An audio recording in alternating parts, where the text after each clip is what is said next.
Coming up on Mountain News this morning, AT&T is on strike as 17,000 employees begin to join the picket line for what they call unfair treatment. And a meeting was held by organizations throughout eastern Kentucky as an attempt to develop the economy of Appalachia. Dedicated to eastern and southern Kentucky, this is WYMT Mountain News this morning. Good morning, I'm Madison Carmouche. We're coming up on 6:30 this Wednesday morning. Let's check in with meteorologist Mace Michaels for a look at your forecast this morning. A little cool in pockets this morning, Madison, and some areas of fog, but overall a fairly comfortable morning. You step outside and feel a 52, a touch of cool air in the air for sure. 52 again here in London with the mostly clear sky. Our hazard camera has been showing on and off fog, locally dense at spots. 46, our visibility here in Hazard down to a half mile, near zero. If you're waking up in Jacksboro, Williamsburg has been seeing the same type of thing, near zero visibility. So travels could be delayed or slowed down a little bit by fog this morning. As you come around a corner, it might be completely clear, and then you get a little further down the road, the visibility is near zero. So reduce speeds, especially in some of those areas where you commonly see fog. You're probably going to see them this morning. Mid-40s to mid-50s for most of the wake-up temperatures, from 45 in Clintwood to as warm as 57 this morning in Monticello. Mostly sunny forecast is ahead for us today. Satellite radar shows the clear skies over us now. Other than the foggy areas, the sunshine will be out for later this afternoon. Madison looks great today as high temperatures climb well up into the mid-70s. We'll look at when 80s and 90s return for highs coming up. All right, Mace, thank you. A second person is facing charges in a moped crash that killed a 10-year-old girl in Whitley County.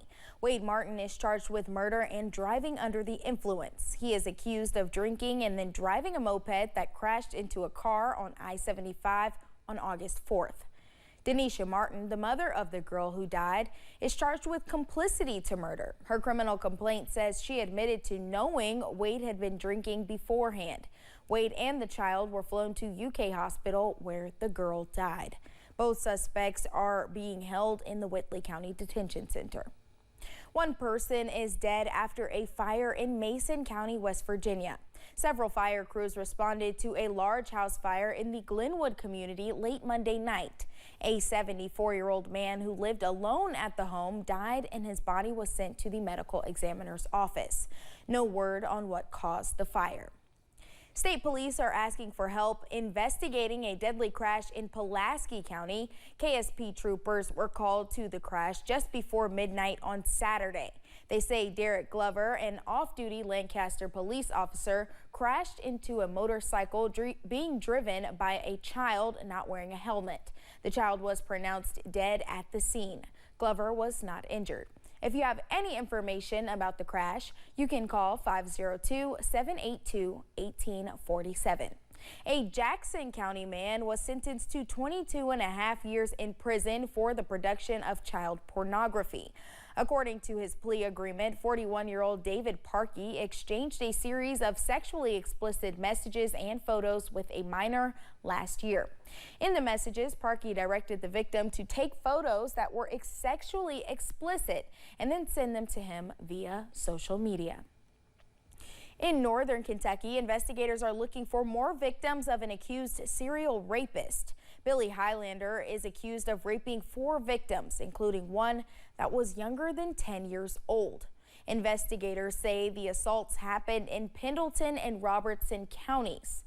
Detective Ken Hall says they believe Highlander finds victims through the women he's involved with. Hall asks anyone who thinks their child may have been a victim to call Kentucky State Police. A Somerset man was sentenced to federal prison for faking his death while trying to avoid paying child support. 39-year-old Jesse Kipp was sentenced to 81 months for computer fraud and aggravated identity theft. Kipp pleaded guilty earlier this year on those charges. The incident stems from a situation where he used a computer to access Hawaii's death registry system last year. He then created a fake death certificate for himself.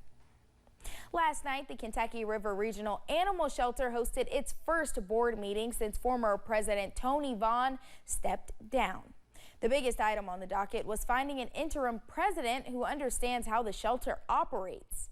Eventually, the board was able to unanimously vote Bill Colwell as interim president and Donna Singleton as the interim vice president.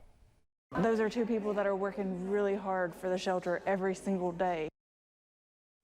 The turnout included approximately 27 folks in person and 32 on Zoom. Potential future meetings were also suggested.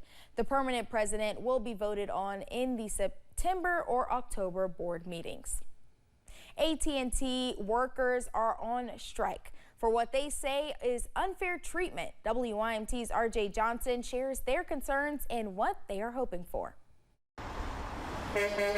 Thousands of AT&T workers are taking to the streets to strike against what they claim is unfair treatment. At this time, they're negotiating, different things. It could even be wages. It could be just anything. There's no one's there that's willing to bargain in good faith. It's unfair treatment.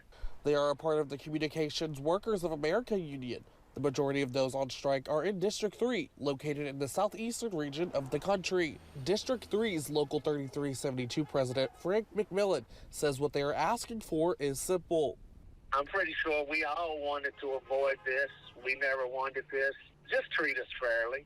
That's the only thing we're asking for, to be treated fairly and respected. Saying as negotiations continue, their end goal is for the company to treat its employees fairly. We want to be able to come in and negotiate on good faith terms and be respected.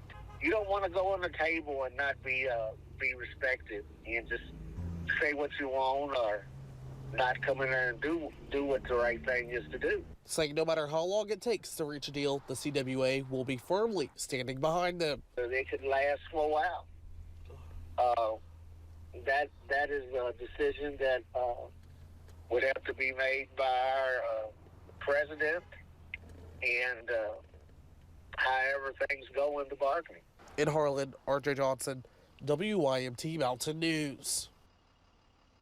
McMillan says the employees love their jobs, saying they want what's best for not just them, but employees nationwide.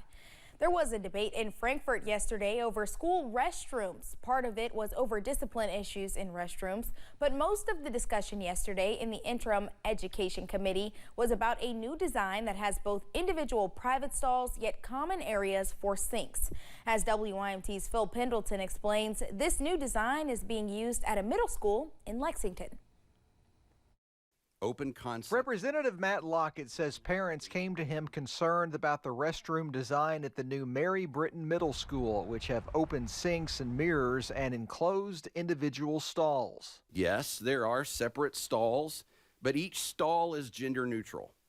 Each stall can be seen from the hallway. Lockett says parents are concerned about girls using stalls that a boy just walked out of. She comes home to tell you as her parent all about this experience. She tells you that she's scared, she's embarrassed, and doesn't want to use the restroom at school. But Fayette County's superintendent says the restrooms are not gender neutral. The principal has determined that there will be a set of restrooms that are for boys. There's a set of restrooms that are for girls. Superintendent Demetrius Liggins says in Lexington the biggest concern 10 years ago in schools was about guns. Now, he says, it's about what takes place in restrooms. Recently, there's been concerns of everything from vaping to violence in restrooms, with some students not wanting to use them, and teachers also have their concerns. Are concerned about being assigned to a restroom to supervise inside of a restroom where one wrong accusation could ruin your career. Lockett says language is being proposed to require all public schools with more than 100 students to designate 90% of the restrooms either for boys or for girls, allowing 10% for all access restrooms. In Frankfort, Phil Pendleton, WYMT Mountain News. The new Britton Middle School in Lexington is set to open in the fall of next year. The Knott County School Superintendent is retiring. Brent Hoover announced his decision in a letter to the school community. He said it was a deeply personal and emotional decision after spending nearly 30 years in the district. He became superintendent in 2021 after the death of Kim King. His retirement is effective October 1st. You can read his entire statement on WYMT.com. Leaders from throughout the region gathered for a luncheon hosted by officials with One East Kentucky. The main focus was future economic development in the region. WYMT's Chandler Wilcox tells us about their current focus. One East Kentucky is organized with leaders serving 9 counties throughout the region.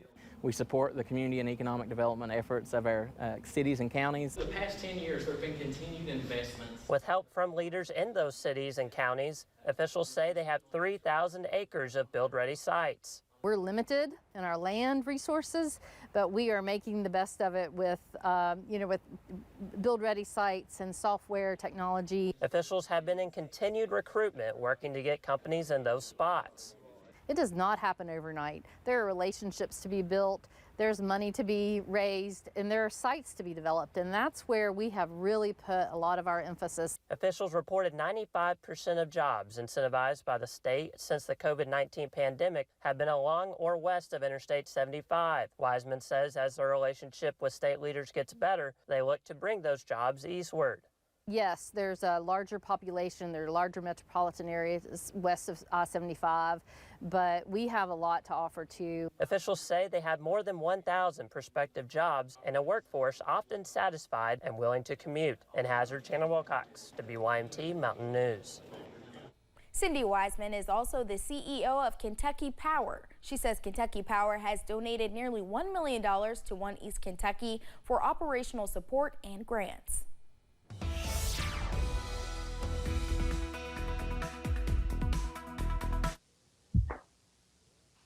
Starting the day with some comfortable conditions, a few cool pockets, sunshine as well, and some fog pockets. And Moorhead this morning, you're at 52 degrees. The sky is mostly clear. We look out over I-64, and there's just a few thin, wispy clouds in a couple of areas. It's a really nice beginning to the day. In Hazard, though, once again, we have the foggy conditions, the visibility down, and we're sitting at 45. That's our low so far. See where else we have some fog problems. Williamsburg has been reporting fog. Visibility isn't checking in with us right now, but Jacksboro just down the road near a quarter of a mile visibility. And again, here in Hazard, sitting at half mile. So watch out for fog once again this morning on your early travels. Temps range from, again, 45 here in Hazard and Clintwood to as warm as 54 in Somerset. And Monticello, you're checking in with a 57 reading. Here's the mostly sunny conditions that are expected throughout the day today. You can see them on the satellite. That's the way it will stay in the forecast. Madison all day long. Temperatures in the mid-70s for highs with all of that sun. Thanks, Mace, and thank you for joining us. The time is now 6:42. Still to come on Mountain News this morning. The struggle for a ceasefire in the Middle East as Secretary of State Blinken comes back empty-handed.